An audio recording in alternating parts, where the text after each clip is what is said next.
आज मैं एक ऐसे कार्टून शो के बारे में बात करने वाला हूँ जो पिछले 42+ ईयर से टीवी पर चला जा रहा है और ना पता कितनी बार भी ऑफ ईयर क्यों ना हो जाए, हमेशा टीवी पर अपना कमबैक कर ही लेता है। तो मैं बात कर रहा हूँ पहाड़ों के ऊपर और यमुना के पार वाले हमारे प्यारे लाल गाल वाले निंजा हथौड़ी के बारे में। तो बिना किसी देरी की सीट की पेटियाँ बांध लीजिए क्योंकि अब मैं वीडियो करने वाला हूँ start. So let's get started.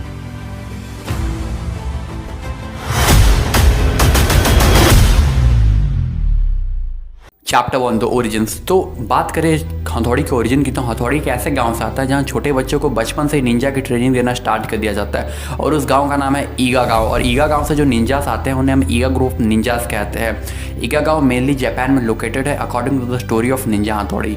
बात करें हथौड़ी के पेरेंट्स के बारे में, तो हथौड़ी के फैमिली में टोटल 5 लोग हैं हथौड़ी को मिलाकर। हथौड़ी के पापा जिनका नाम है हथौड़ी डांतो, हथौड़ी की माँ जिनका नाम है हथौड़ी सुबामे, हथौड़ी का छोटा भाई जिसे हम सब जानते हैं शिंजो हथौड़ी, और like every house hold in Japan हथौड़ी के पास भी एक डॉग है जिसका नाम है शिशिमारू और वो एक निंजा डॉग है विथ स्पेशल निंजा ट्रेनिंग्स। फिर हथौड़ी रियल वर्ल्ड एक्सपीरियंस और चैलेंजेस के लिए शहर मूव कर जाता है जहाँ उसकी मुलाकात होती है कैनिची से। लेटर ऑन कैनिची और वो बहुत अच्छे दोस्त बन जाते हैं और फिर वो कैनिची के घर में रहना शुरू कर देता है। उसके मम्मी पापा को अपने मम्मी पापा की तरह ट्रीट करने लगता है और इसी को देखकर शिंजो और शिशिमारू भी हथौड़ी के पास मूव कर जाते हैं शहर को और वो भी कैनिची के घर में रहना स्टार्ट कर देते हैं और कैनिची के मम्मी पापा को अपना मम्मी पापा ट्रीट करने लगते हैं। बात करें इस शो के साइड कम्स के बारे में, तो इस शो में कोई भी मेजर विलन नहीं है, बस एक अमारा जैसा बच्चा है जो खुद को एंटागनिस्ट समझता है बट वो रियल एंटागनिस्ट नहीं है। वो बस एक अनडिसिप्लिन और इमेच्योर सा बंदा है जो हथौड़ी के लेवल की रिस्पेक्ट चाहता है और वो हथौड़ी से अपोजिट ग्रुप को बिलोंग करता है, इसलिए वो हथौड़ी से थोड़ा जेलस रहता है और उसी के लेवल को रिस्पेक्ट को चाहता है। बात करें इस शो के फ्यू साइड कैरेक्टर्स के बारे में, तो फ्यू साइड कैरेक्टर्स है यूमिको, कैनिची की फ्रेंड एंड क्रश, कैनिची के मम्मी पापा, कैनिची के सर एंड कैनिची की मैम। ये हमें कुछ ऑफ 10 एपिसोड्स में दिखाए जाते हैं बट इनका कुछ ज़्यादा मेजर रोल नहीं है यूमिको को छोड़ दिया जाए तो अब चलिए चलते हैं हमारे चैप्टर नंबर 2 में जिसका नाम है द अनसेड फैक्ट्स।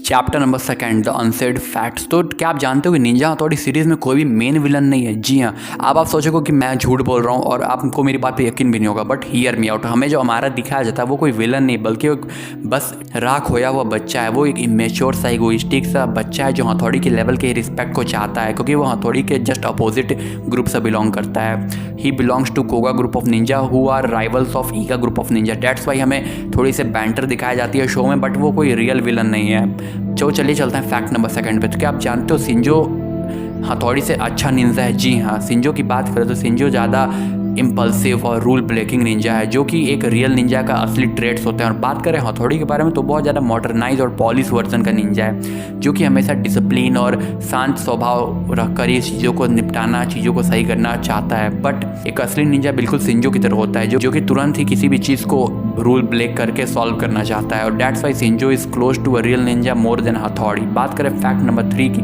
तो क्या आप जानते हो कि निंजा हथौड़ी सीरीज़ में रियल घोस्ट एग्जिस्ट करते हैं? जी हाँ, निंजा हथौड़ी सीरीज़ में रियल भूत एग्जिस्ट करते हैं। तो अगर आपको याद होगा तो एक एपिसोड आया था 7 वंडर्स ऑफ मिस्ट्रीज जो कि निंजा हथौड़ी की 2012 वाली सीरीज़ का एपिसोड 40B था। जी हाँ, एपिसोड 40B, जिसमें हमें दिखाया जाता है कैसे निंजा हथौड़ी अपने ग्रुप के साथ स्कूल में जाता है कैनिची के एक भूत को सर्च करने के लिए, तो वहाँ यूमिको की जो परछाई होती है वो नहीं दिखती है। फिर रेटर ऑन एपिसोड जब मूव आउट होता है तो हमें पता चलता है तो रात में जो उनके साथ वहाँ थी वो यूमिको नहीं बल्कि कोई साया था, कोई भूत था। और ये बहुत ज़्यादा मिस्टीरियस एपिसोड बना देता है इस सीरीज़ को। तो डेट्स वाई कहते हैं ना कि भूतों से संभाल कर आना चाहिए। मैं तो संभाल कर रखता हूँ, आप अपना संभाल कर रखा करो। तो अब हम आ जाते हैं अपने बेस्ट पार्ट के ऊपर, इमिनेंट एक्स। क्योंकि आप जानते हो कि आजकल हर एक चीज़ को लेकर बहुत ज़्यादा डिज़ाइनिंग करने की नौबत आ चुकी है, चाहे वो आपका प्रैक्टिकल का फाइल हो, चाहे आपकी वॉलपेपर हो, चाहे आपका थीम हो मोबाइल का। और यहीं आता है इमिनेंट एक्स, एक ऐसा प्लेटफॉर्म जहाँ आप कुछ भी डिज़ाइन करा सकते हो। बस आपको क्या करना है, इमिनेंट एक्स के इंस्टाग्राम हैंडल पे जाना है, इन्हें DM करना है कि आपको क्या चाहिए, वेदर आपको प्रैक्टिकल का आउटर पेज चाहिए या फिर कोई भी नोटबुक की आउटर कुछ भी चाहिए या फिर anything you want, you just have to go and DM them, they will design it for you. और इनकी प्राइसिंग में बिल्कुल कैनिची और हथौड़ी की दोस्ती की तरह अफोर्डेबल है जिसे कोई भी अफोर्ड कर सकता है। और इनके डिज़ाइन इतने औसम है कि एक बार को हमारा भी शर्मा जाए। सो अब हम आ जाते हैं अपने चैप्टर नंबर 3 के ऊपर, the hidden philosophy in Ninja हथौड़ी। तो एक बात यह है कि कोई इस बारे में बात नहीं करता कि क्यों आखिर हथौड़ी हमेशा केनिची को बचाने के लिए आ जाता है। एक दोस्त है, आखिर दोस्त इतना क्यों उसे बचाने के लिए आ जाता है। चलिए ठीक है, दोस्त है मान लिया, बट एक बार हो गया, 10 बार हो गया, हमेशा ऑलवेज ये इसलिए है क्योंकि ये थ्योरी ये बोलती है कि निंजा हथौड़ी कोई रियल पर्सन नहीं है, he doesn't exist in real life. Ninja हथौड़ी वो रिफ्लेक्शन है जो केनिची के अंदर की करेज को रिफ्लेक्ट करता है। Ninja Hattori is a reflection of courage that Kenichi lacks, that's why ninja Hattori always end up saving Kenichi, क्योंकि केनिची की वो अंदर की रिफ्लेक्शन है जो केनिची को कहती है कि अगर वो अपने अंदर के करेज को बाहर निकाले तो वो हथौड़ी जैसा बन सकता है। He can be someone like unbeatable, unbreakable, he can be a Ninja हथौड़ी। सो अब आ जाते हैं हम अपने सेकंड पॉइंट के ऊपर, Iga versus Koga. So Iga versus Koga is not Iga versus Koga that you think, it's about old Japan versus new Japan. जी हाँ, हियर मी आउट। तो राइटर्स ने बहुत ही चालाकी से old Japan versus new Japan को Iga versus कोगा का नाम दे दिया। अब हम इसे थोड़ा डीप में समझते हैं। तो ईगा ग्रुप ऑफ निंजास क्या होते हैं? ईगा ग्रुप क्या होता है? Patience, disciplines and all about maturity. That's why what old Japan stand for, but new Japan is all about ego, look at me and competition. That's what New Japan is all about. It's only about competition, look at me, and ego. They show the world that Japan is perfect, which is not. No one is perfect, and that's what the writers secretly hide in that story. अब आ जाते हैं हम अपने तीसरे theory के ऊपर, तीसरी philosophy के ऊपर, हमारे प्यारे अपनी माँ के राज दुलारे नन्हे लॉर्ड अमारा के ऊपर। जी हाँ, लॉर्ड अमारा। तो ये थ्योरी ये बोलती है कि लॉर्ड अमारा कोई विलन नहीं है, he is not a villain, he is not an antagonist, he is just a misguided child. वो बस निंजा हथौड़ी के एक रिफ्लेक्शन है कि क्या होता अगर निंजा हथौड़ी में डिसिप्लिन मिसिंग होता तो वो बन जाता अमारा। जी हाँ, दोनों सेम निंजा बैकग्राउंड से आते हैं, बस फ़र्क इतना है कि दोनों की अपब्रिंगिंग कैसे हुई है, दोनों की पालन पोषण कैसे हुए। एक को मिला डिसिप्लिन, एक को मिली मेजोरिटी, दूसरे को मिला नो डिसिप्लिन, और वो बना अमारा, एक अनमेच्योर, एक इगोइस्टिक सन निंजा जो सिर्फ कंपटीशन में बिलीव करता है। But he is not bad by his heart, he is good by his heart. अपने दिल से बहुत अच्छा है, बस वो कंपटीशन चाहता है। He just want the respect as Hattori. Chapter number 4, why ninja Hattori worked out. So इसके बहुत सारे रीजंस हैं, but few reasons are these. So ninja Hattori की हर एक एपिसोड में हमें एक फ्रेश स्टोरी लाइन दिखाई जाती थी, कोई भी पिछले एपिसोड से कोई भी कनेक्शन नहीं था, जो बच्चों के ऊपर कोई भी मेंटल फटीग या मेंटल प्रेशर नहीं डालता था कि उन्हें पिछला एपिसोड देखना पड़ेगा।